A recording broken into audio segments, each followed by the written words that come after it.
So, mauna ni. Nakaabot na kung kita sa pag-uwi. So, pakay. Kinilagay, nibalik na pag ang allergy o tanawa na ang nibalik. So, abala, gasod ka adyo na yung kalakihan. Mag-glove. Doble ang glove. Left and right, doble. Cotton, tapos rubber. So, kani magdali-dali sa tanong tras agahong lispo. Ang bluetooth ka. Tagang lispo. Ag-request ang lispo.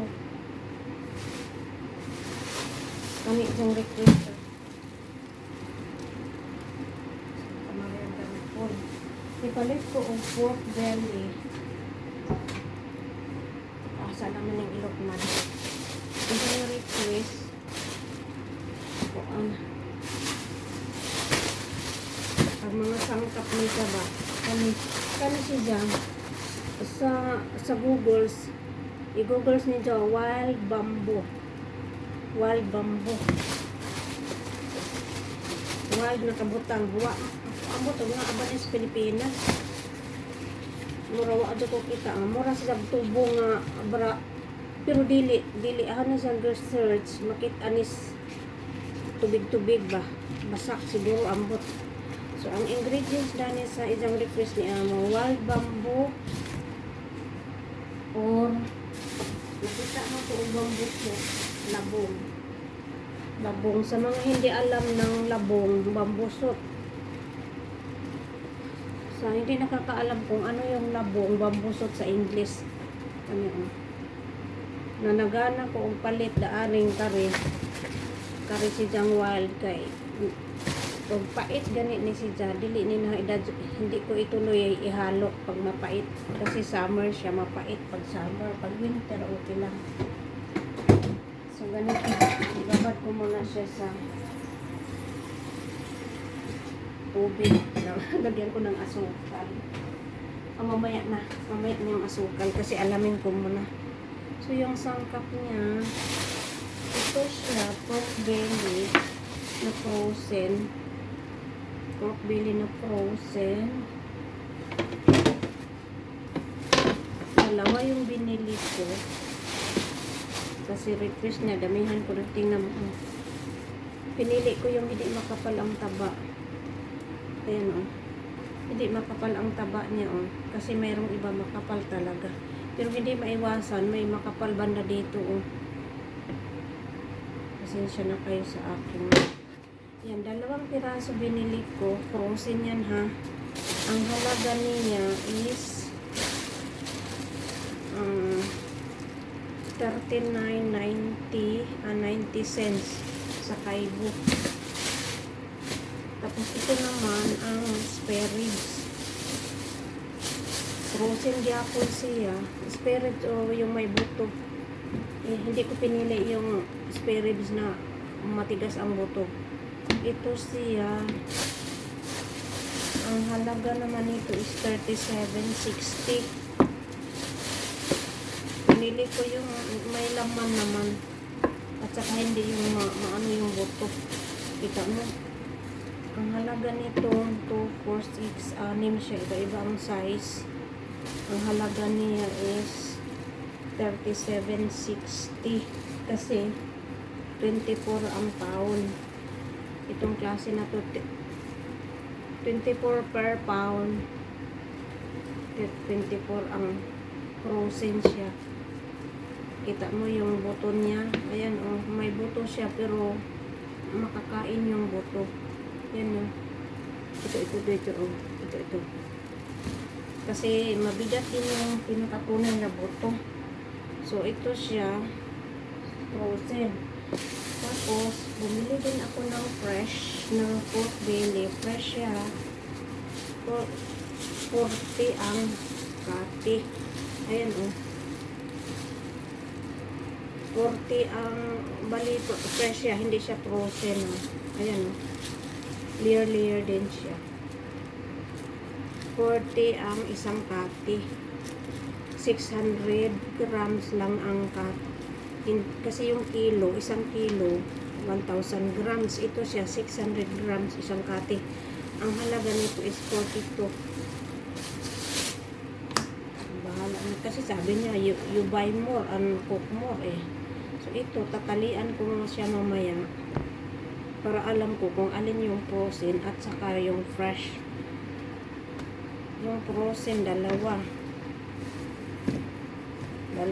hiwa. So ganun katrabaho dahil ang aking pang mag-request siya ba, matrabaho. Kasi maraming sangkap eh. Tapos yung sahog niya sa adobo namin, ito siya, brown bean curd. Hindi ako nag-lab dalawa kasi pag dalawang kamay i-glab ko, hindi na ako makakilos ng mabilis. Ang hirap ng may glab. Diyos ko, kung pwede lang. Hindi talaga ako magsuot kaso lumalala. O ito yung brown bean curd. Sangkap ng adobong style niya. Ayan o. Dalawa lang ihalo ko, hindi lahat. Kasi wala na gusto. May bamboo. Tapos ito yung makapal na nopos. Squid. Thick na squid.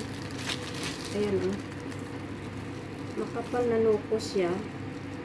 Tinanggalan ko na ng balat, nilinis ko na. Ihalo pa rin yan. Tapos ito. Maraming sangkap siya dahil marami talaga. Ito siya, ang tawag nito sa Chinese paip. Bean curd nut. Hugasan ko lang siya ng mainit na tubig. Ayan, ganyan yung itsura niya. Ayan. Bean curd nut ang tawag dito. Ito yung mga sangkap. Ito yung main sangkap niya. Pork belly. Marami to kasi sabi niya, damihan ko daw kay ipamigay. Look at that. Marami talaga as in. Ayan. Pork belly. Wild bamboo. Pero pag itong bambuso, pag hindi siya mapait, ito ang iubos ko halo. Ito hindi. Ito parang hirap. Tapos, yan yung mga major sangkap niya. 1, 2, 3, 4, 5. Pang-anim yung major sangkap. Yung pork belly niya. Ang ganda nga naman pag fresh siya. Makapili ka ng manipis yung taba.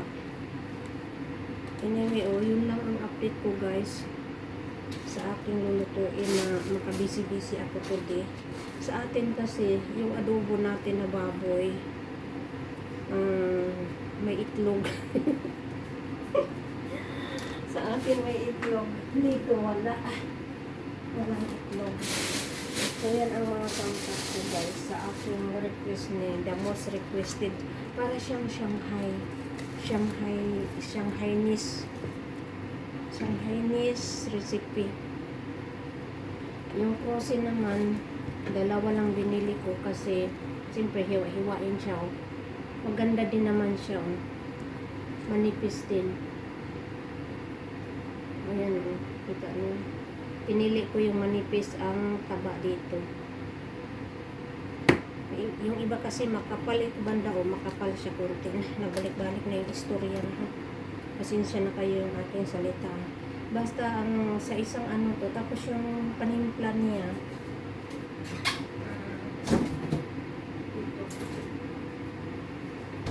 Pagkatapos ko ito, hiwain ko siya ng ganito kalaki. Tapos i-blanch ko siya sa kumukulong tubig na may luya at saka spring onions kasi para ma-wash out yung kung mayroong chemical. Tapos ito yung panimpla niya, hoisin sauce at saka